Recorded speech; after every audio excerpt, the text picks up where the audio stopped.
La verdad que recién venía para acá, ¿no? Y si hay algo que me enorgullece y me emociona mucho es poder mostrar esta obra tan importante que termina con una obra emblemática, histórica, que había que terminar, que tuvimos que pelear mucho los terrenos en el ejército, fue un tema de gestión bastante dura ahí en el Congreso y logramos que poder acceder a esas tierras, ¿no? Que descomprime bastante. Y para hacer las obras de acá, ¿con qué fondos se hicieron cuando? Fondos de provincia.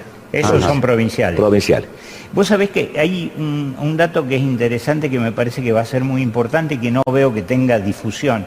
Van a hacer un enlace desde la autopista del oeste en la rotonda de Gimnasia directamente hacia el Granbur. Sí. Bueno, me enteré por Talo que me dice, mirá, ya hemos expropiado una casa, tuvimos que construir una casa nueva. Bueno, íbamos a empezarla en estos días, dijimos, no, terminemos esta ruta que ya está completamente iluminada, calculo que en julio ya va a estar terminada, bueno, eso es lo que nos dicen los empresarios, y no se paró en ningún momento, ¿no? Lo bueno que tuvo un ritmo bastante bueno. Fue un beneficio de la sequía.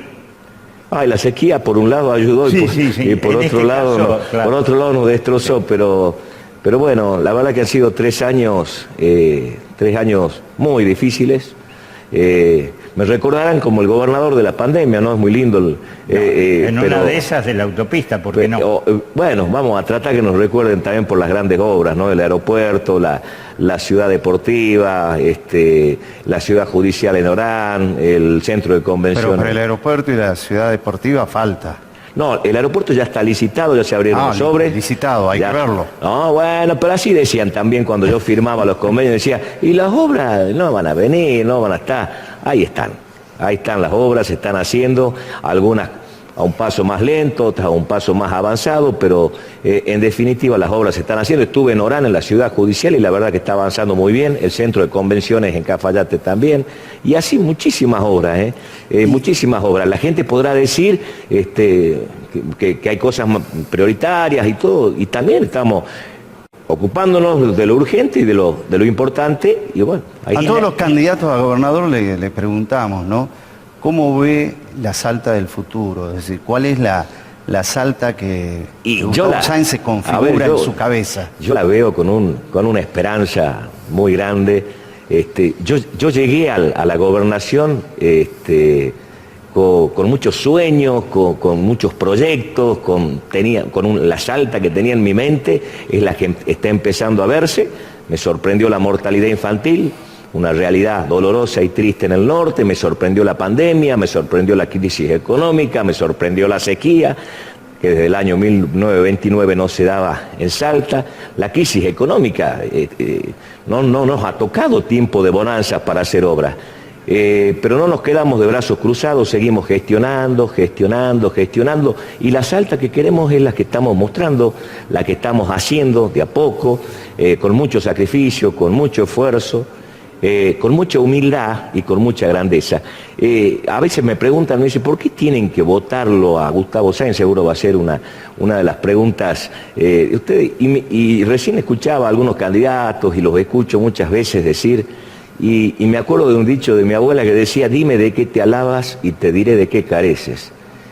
Frase que yo incorporo permanentemente, porque si el político no es humilde, si el político no es sencillo, humilde y humano, es muy difícil, porque la mayoría de las personas son sencillas, humildes y humanas.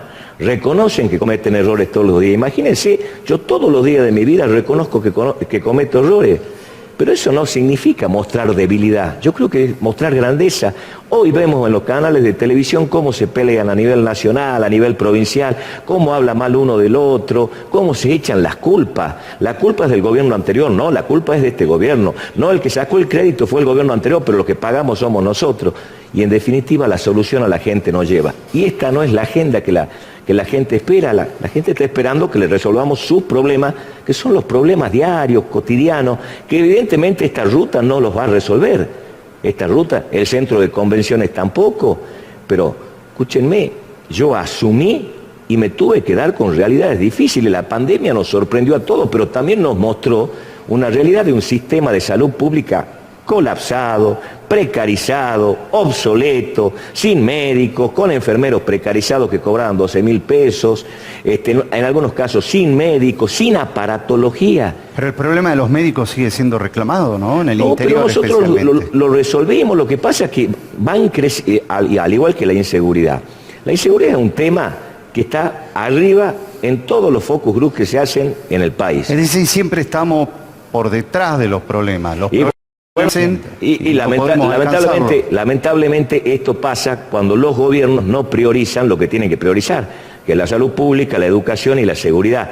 Y no priorizar eso significa que apenas asumí tuve que comprar más de 82 ambulancias. Quiere decir que no había ambulancia. Que tuve que comprar más de 200 patrulleros, más motos y todo, quiere decir que faltaban patrulleros, faltaban motos. Quiere decir que de 6 unidades regionales que teníamos en toda la provincia fuimos a 14, con todo lo que eso significa, recursos humanos, recursos técnicos y otras cosas más. Y lo mismo nos pasó con la salud pública. Yo soy un convencido y estoy dispuesto a hacerlo y lo estoy haciendo con hechos. No hablando y diciéndole todo lo que voy a hacer. Nosotros hemos descentralizado la salud pública. Estamos descentralizando ¿qué estamos haciendo? Los hospitales cabecera. Primero, Orán. ¿Qué llevamos a Orán al centro modular? Diálisis y quimioterapia, oncología, con los doctores y los que están capacitados en esas especialidades. ¿Qué pasaba? Todo el departamento de Orán, cada vez que tenía un problema de diálisis, algún enfermo con esa patología o con alguna patología oncológica, tenía que venirse a Salta capital, con todo lo que eso significa. El traslado, venirse con un acompañante, la descompensación, ver dónde paraba, porque tenía que estar 3, 4 días seguidos. Bueno, lo instalamos allá con la mejor aparatología, mucho mejor que la parte privada. Lo mismo hicimos en Cafayate hace poco. Lo mismo hicimos. Todos los hospitales cabeceras vamos a hacer lo mismo. Lo mismo vamos a hacer en Joaquín B. González. Y lo mismo vamos a hacer en estos días en Tartagal.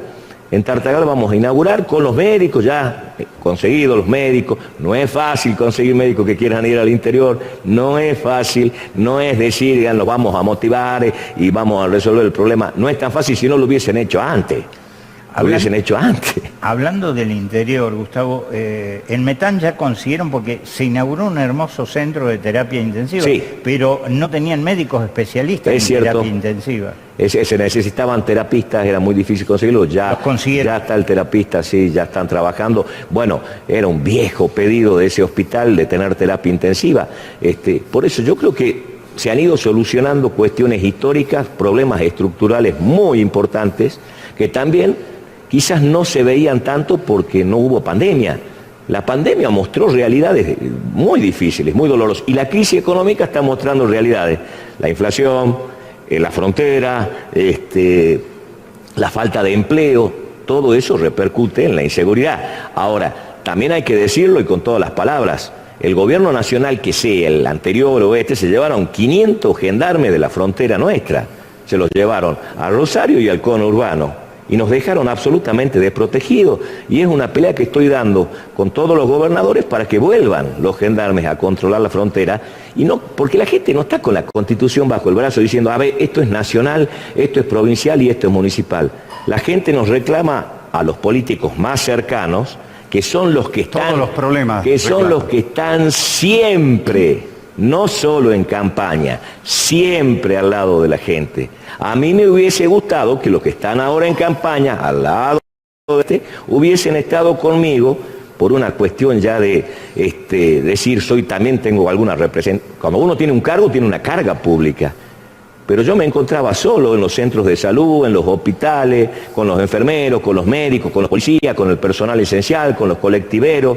Cuando hubo sequía, que la sequía afectó claramente a los lugares donde el agua, donde la gente se abastecía con el agua, que está en el dique Itiyuro. Se seca el dique Itiyuro, no hay más agua. Y todo el mundo decía, y desmitificamos eso, que en Tartagal no hay agua subterránea, que solamente puede ser agua de lluvia que la trae el dique Itiyuro o el dique El Limón. Entonces, cuando yo llegué, les cuento, llegué al hospital Juan Domingo Perón y nos plantearon la necesidad de que no tenían agua. Hicimos un pozo de agua en el Hospital Juan Domingo Perón, después en el barrio Tomás Rián, después en el barrio Fátima, y esos 3 pozos acompañaron y ayudaron a que podamos, en medio de la crisis hídrica, que armamos un comité de crisis donde estuve presente al lado de la gente, repartiendo bidones, agua potable, cargando los tanques de agua y todo, de que sí hay agua, y estamos haciendo 20 pozos, estamos recuperando obras del Fondo de Reparación Histórica que no se hicieron, la estamos haciendo nosotros. No somos lo que decimos, somos lo que mostramos, lo que hacemos. Está bien, podrá ser poco, podrá ser mucho, pero la crisis del agua en el departamento de San Martín es de toda la vida, desde que nació el departamento de San Martín. Y los pozos en Rivadavia, que también fue un Los tema pozos en Rivadavia comienzo. hicimos más de 40 pozos y son 40 comunidades que hoy día tienen agua. Están funcionando. Están funcionando y por eso se calmó bastante. Bueno, cuando asumí le contaba lo de la mortalidad infantil. Ahora, no lo digo yo, lo dice la defensora de los niños a nivel nacional, hemos reducido la mortalidad infantil, gracias a Dios, de una manera notable. Y esto tiene que ver con haber tenido sentido común y criterio. Los chiquitos se desnutrían ¿dónde? En Rivadavia. Sí. ¿Se deshidrataban dónde? En Rivadavia. ¿Dónde tenían el centro de recuperación nutricional? En Tartagal. En medio de la sequía, en medio, digo, de épocas estivales. ¿Cómo hacían para llegar esos chiquitos hasta Tartagal si los caminos son intransitables? Había que buscarlos en helicóptero. Había que ver si sus papás y su mamá los dejaban, sino que había que buscar una autorización judicial para hacerlo. Creamos un centro de recuperación nutricional en el lugar donde los chiquitos están desnutridos y se deshidratan. Llevamos agua, no eso como hacían antes, que ponían el agua, el pozo de agua y la gente tenía que ir kilómetros de kilómetros con los tachos hasta su casa. No, le llevamos con cañería, en este caso con mangueras y el grifo, y en cada comunidad hoy día tienen agua. O sea, se han hecho muchísimas cosas. En el caso de salud y para esos lugares, fue muy particular durante mucho tiempo la acción del programa de atención primaria de la salud. Sí. Se está rescatando. Estamos rescatándolo, aparte las cosas buenas hay que rescatarlas. Eso me acuerdo lo hizo Quique Tanoni, Enrique, a quien quise mucho, admiré mucho y tuve la posibilidad de trabajar al lado de él. El agente sanitario, es fundamental. Que así como se dice, el dirigente o el que conduce y trata con la gente, ese asistente sanitario era el que sabía qué pasaba en cada casa. Sí, nos pasaba algo extraño, ¿no? Y es bueno decirlo en Rivadavia, ellos se van trasladando, ¿no? Y a veces cuesta encontrarlo porque se van trasladando de un lugar a otro. En bicicleta, en moto, en lo que puedan. No, se va trasladando la comunidad entera. Claro, muchas veces. Sí. Entonces por ahí el chiquito que lo tenías aquí, después no lo encontrás y hay que buscarlo. Nosotros le dimos motos a todos los asistentes sanitarios que están trabajando ahí, tablet, para que vayan cargando y que tenga la historia clínica de cada uno de esos chiquitos y los vamos controlando. Ahora queda mucho por hacer, es cierto, queda mucho por hacer, pero han sido 3 años y pico de gestión constante. Yo no sé lo que es la campaña.